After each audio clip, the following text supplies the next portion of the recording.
श्रावण बाल एवं संजय गांधी योजना के लाभार्थी पिछले 5 महीनों से योजना के तहत मिलने वाली राशि से वंचित हैं, जिससे वरिष्ठ नागरिकों के साथ अन्य सभी लाभार्थी बेहद परेशानी में हैं। साथ ही निराधार संगठन के महेश पवार ने लंबित राशि को लाभार्थियों के खाते में जमा कराने की मांग की है। पिछले 5 महीनों से निराश्रित वृद्ध, विधवा और दिव्यांग लाभार्थियों को श्रावण बाल संजय गांधी योजना और अन्य सामाजिक योजनाओं के तहत मिलने वाला मानधन नहीं मिला है। इसका असर सीधे सीधे उन बुजुर्गों पर पड़ा है जो ना तो काम करने की स्थिति में हैं और ना ही अपनी दवाइयों का खर्च उठा पा रहे हैं। घाटंजी तालुका में स्थिति बेहद गंभीर हो चुकी है।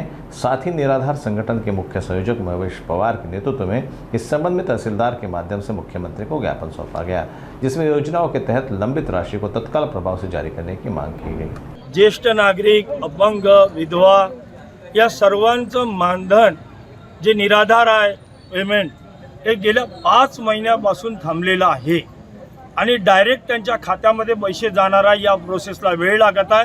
हे कारण आम्हाला वारंवार देत आहे। पण हे गरीब लोक आहे, हे ज्येष्ठ नागरिक आहे, यांच्यासह साध्या डायबिटीज आणि बीपीच्या गोळ्या घ्यायसाठी पैसे सुद्धा नाही आहे आणि यांचे जर 5 महिन्यापासून पेमेंट थांबलं असेल निराधार तर हे ताबडतोब सरकारने दिलं पाहिजे। मायबाप सरकारला विनंती करतो आम्ही की या सर्वांचे पैसे ताबडतोब यांच्या खात्यात टाकण्यात यावे। आता 5 महिने झाले आम्हाला पगार मिळत नाही। आमचे आंधळे लंगडे लोक 5 महिन्यापासून तहसीलीत जातात। तहसीलदार म्हणते बँकेत जा, बँकेत गेलं तर बँकेवाले म्हणते का तहसीलीत जा। आम्ही काय खाव, काय करायचं?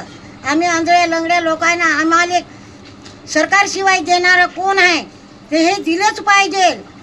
आणि गरीब वर्ग लोक आंधळे लंगडे असे रडून राहिले, त्याले कुठं बँकेमध्ये जाले, ऑटोमध्ये पैसा सुद्धा नाही तर करायचं काय? आम्ही काय निराधार लोक, आंधळ्या लोकांना काय मरायचं का? शेवट आम्हाला आमचा निर्णय मिळाला पाहिजे आणि आम्हाला आमचे पैसे निराधार आलेला पाहिजे।